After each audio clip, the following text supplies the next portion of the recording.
काय केलं आता गाडीवर हं. kita कारण की खाद्य टाकून करतो आता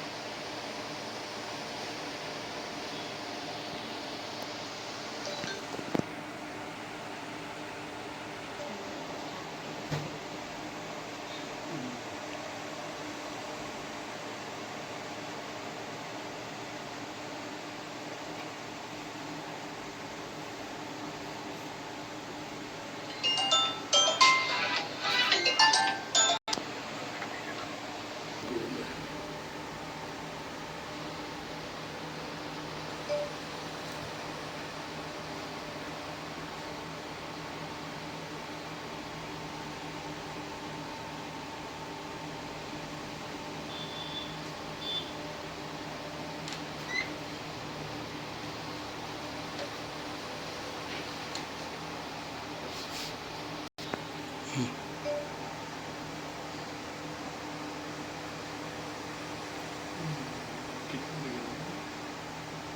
ठीक आहे गेम किती ठीक आहे